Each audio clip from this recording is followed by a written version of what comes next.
இன்னைக்கு நான் உங்ககிட்ட சில கேள்விகளை கேட்க போறேன். நல்லா யோசிச்சு உண்மையா பதில் சொல்லுங்க.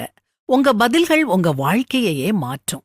முதல் கேள்வி, கடந்த 2-3 வாரங்களா நீங்க வாழ்ந்துகிட்டு இருக்கிற வாழ்க்கை மாதிரியே நீங்க உங்க மீதமுள்ள நாட்கள்லயும் வாழ்ந்தீங்கன்னா உங்க வாழ்க்கை ஒரு சிறந்த வாழ்க்கையா இருக்குமா அல்லது மோசமான வாழ்க்கையா இருக்குமா? கேள்வி 2, உங்க கம்ஃபர்ட் ஜோன்ல இருந்து, அதாவது உங்க வசதியான வாழ்க்கையில இருந்து வெளியே வர கஷ்டப்படுறதுனாலேயே நீங்க சில விஷயங்களை செய்யாம இருந்திருக்கிறீங்களா? கேள்வி 3, நாளைக்கே நீங்க இறந்து போறீங்கன்னு வச்சுக்கிடுவோம். எந்த குறிப்பிட்ட நபர்கிட்டயாவது நீங்க ஏதாவது சொல்லணும்னு நினைக்கிறீங்களா? அப்படின்னா அது யாரு? என்ன சொல்ல நினைக்கிறீங்க? கேள்வி 4, போன மாசத்துல உங்க பெற்றோரை எத்தனை தடவை நீங்க போய் பாத்தீங்க? அவங்க காலம் முடியறதுக்குள்ள எத்தனை தடவை அவங்கள போய் பார்க்கறதா முடிவு செஞ்சிருக்கீங்க? அது போதுமா? கேள்வி 5, இந்த பூமியில நீங்க வாழ்ற மீதமுள்ள காலத்துல நீங்க செய்ய வேண்டிய மிக முக்கியமான பணி என்ன?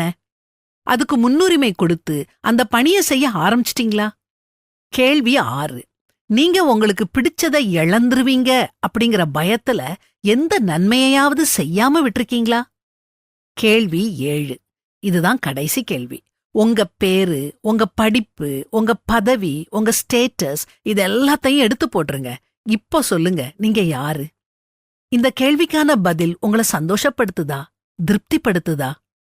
இந்த கேள்விகளை எல்லாம் எழுதி வச்சுட்டு நிதானமா பதில யோசிச்சு எழுதுங்க. நீங்க எழுதுற பதில்கள் உங்களை உங்க குறிக்கோளை நோக்கி வேகமா அடியெடுத்து வைக்கச் செய்யும். உங்களுக்கு விரோதமா யாராவது ஏதாவது செஞ்சிருந்தா அவங்கள மன்னிக்க வைக்கும். தேவையில இருக்கிறவங்களுக்கு உதவிக்கரம் நீட்ட வைக்கும். பெற்றோரை கனப்படுத்தும்.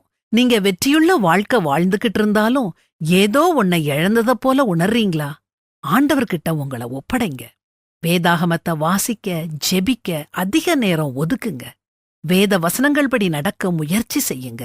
ஆண்டவர் உங்க வாழ்க்கையையே அற்புதமா மாற்றுவாரு.